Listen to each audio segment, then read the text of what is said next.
Thank you for listening to Pay Me No Mind. Would right now I'd like to welcome a special guest to the show to talk a subject that I'm pretty ignorant on. But right now, I'd like to introduce Ronnie to the show. How you doing, Ronnie? Doing pretty good, Wood. How are you? Oh, not bad, man. Thanks for taking out some time tonight to help me on a subject that I struggle. Admittedly, I struggle with a little bit. Not a problem. My pleasure. So, we're what? Next Thursday, almost a week from tomorrow, will be the start of the British Open, correct? Correct. So, initially, when we spoke, I was trying to get you on to see rather or not who your favorite was, and I probably was leaning towards Rory for myself. But now, as we've learned today, Rory will no longer be participating in this year's British Open at St. Andrews. So, any thoughts on his injury and maybe an impact on the tournament or your interest level in the tournament? Well, it's pretty unfortunate. I know it's severe. I believe it was a ligament tear in his ankle. And just from my experience, playing in college and some other competitive events is the amount of stress that goes on your ankle, not from just a walking standpoint, but from transferring your weight, back and forth and a twisting motion for 18 holes over 4 days, 72 holes. It's a lot to put on an ankle, especially a severe injury as his. So, I think it's a smart move that he's actually not playing. It's probably not an identical comparison, but I look at it as where Tiger ended up winning the U.S. Open on one leg, but really how much damage long term did that do? Right. So I think it's a smart move for him to kind of just take care of this injury now. He's so young in his career, and I don't think missing one British Open will be a big deal. As far as the impact, on how people are going to view it or if they're going to watch it, I think it'd be. I don't think it'll have too much of an effect just because after last week's Greenbrier, you see some spark and a little bit of a old Tiger Woods, Right. playing his first actually bogey-free round in, I think it was 54 tries. And he was in contention for the first couple of days. I think he ended up finishing like 7 under, 6 under. So, and then you got Jordan Spieth, who is just killing it this year on the way, or at least in line for the Grand Slam, all the majors Right. in 1 year. So, I think the hype is still really going to be there. There'll definitely be discussion about Rory not being there, being able to challenge, his new rival in Jordan Spieth. But I think it's going to be a really interesting event, just to see what Tiger does and if that momentum carries, and if Spieth can really pull off the third element of this Grand Slam. Do you think anything negative, any negative thoughts on Spieth opting to play in this week's John Deere instead of getting over there and doing some practice, getting, acclimated to the weather or the time zone difference, anything like that? You think that was a good move on his part, knowing that he is, in fact, working on, the third leg of that Grand Slam? I don't think so. I think, he playing competitively is always, in my opinion, a better avenue to go. I agree. And I don't know if he would have or could have played in, I think it's the Right. Scottish Open over there this week. And if I'm not mistaken, I think one of his first wins, or I know one of his wins is at the John Deere. So I'm not sure if he felt some sort of, moral obligation to play there. But, to be honest, he showed like he is very compelled and very ready to go, if you will, for a link-style course. The U.S. Open was indeed a link-style course, and right, and he showed his capabilities there. I'm sure Sunday night he'll be on a red eye over to Scotland, and he'll be prepping Monday through Wednesday for the event.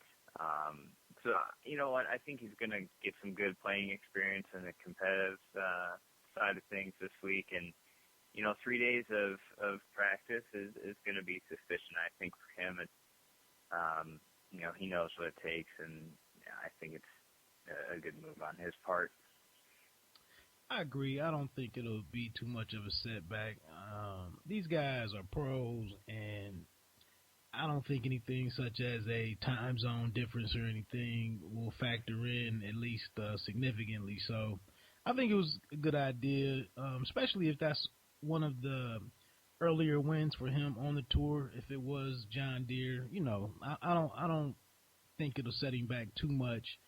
I do agree with you on Rory. I thought it was a good idea to get out there early and kind of squash any attempt to get ready for the because he said that the article I read, he said that the rehab was progressing pretty well, but I think he is a younger player, and the future is still out there, so why rush back? And golf rivalries really aren't the same as a lot of rivalries amongst the big three or big four in the sporting world. So I think it was a good call by him. Yeah, I agree, because you watch too many of these athletes try to come back too early, and that just progressively gets worse. I mean, one example is Tiger, and if you want to look at it as a different sport, Derrick Rose. I mean, exactly. Rushed it a few too many times, and it just never really healed, and he never really, in the last 3 years, played a complete season. Right. So I think long term for him, and really for the sport, golf is unique. It really needs stars, because it lacks of that star power as the other sports do. So I think it's a good move, and it'll benefit him long term. And as you mentioned, that walking that terrain for 4 days, I know when I mow my grass, and I had a knee scope years ago, but when I mow my grass and just walking on that terrain that's very uneven, that takes a wear and tear on you. So I think it was a pretty good call. So moving forward, we kind of had actually, man, I wanted to just to give a little background on why I asked you to come on.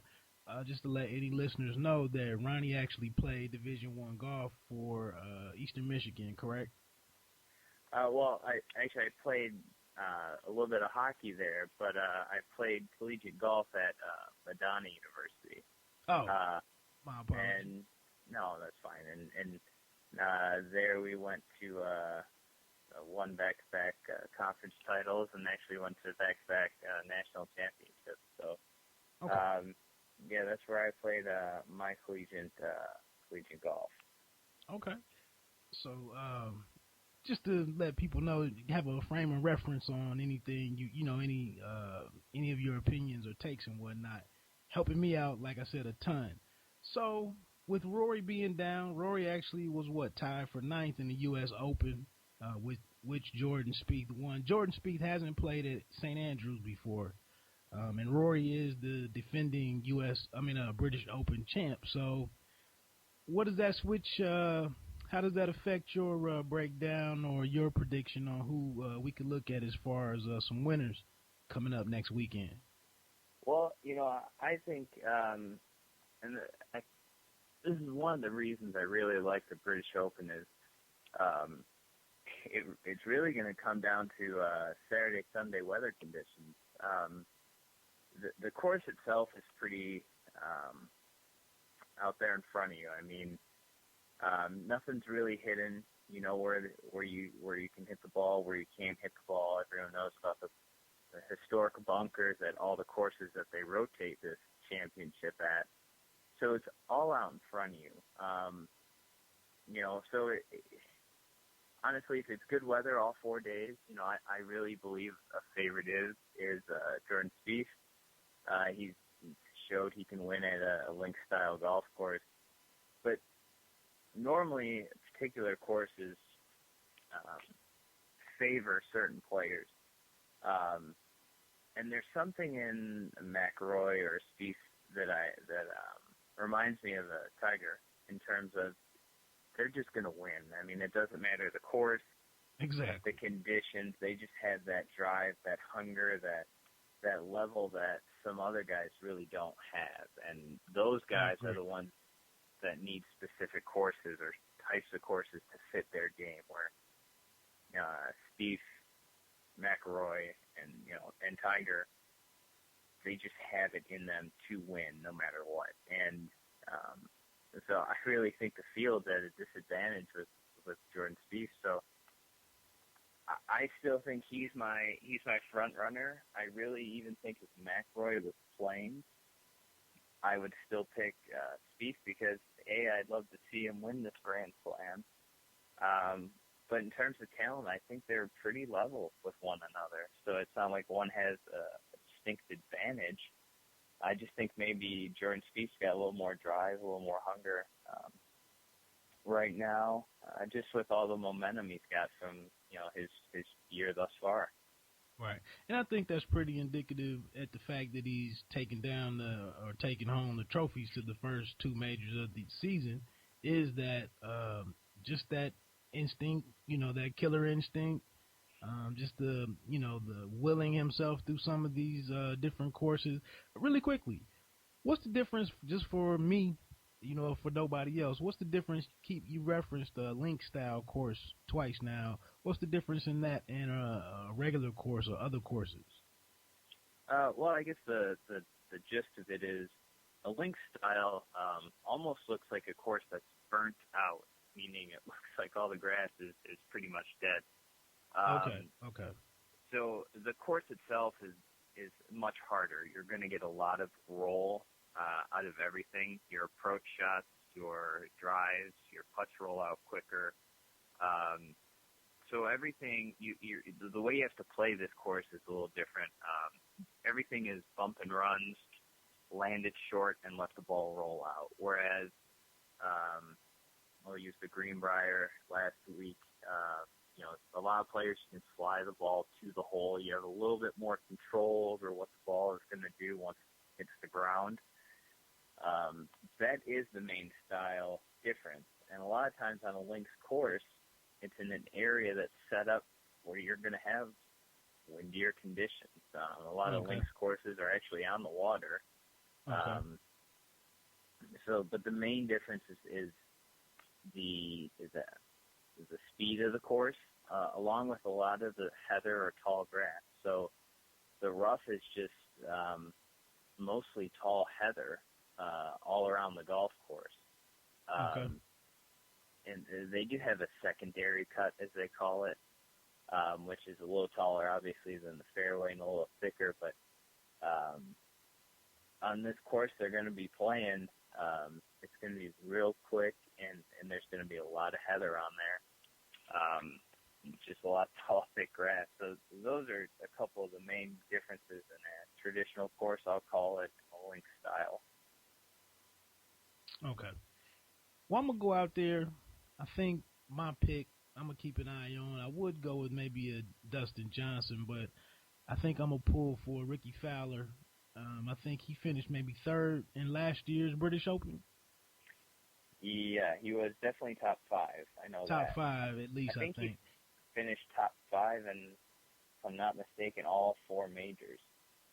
All right, so then my take isn't so much of a long shot then. So I'm no. just, I'll be honest with you, it's kind of a female pick. I'm just picking the guy that wears the nice colors, man. He's a distinctive guy out there in that orange. And I did a little research earlier, and I think I'm going to roll with Ricky Fowler. Again, you mentioned Tiger. So he's finished tied for 32nd last week at the Greenbrier Classic. One thing maybe you can help us out with, Pay Me No Mind.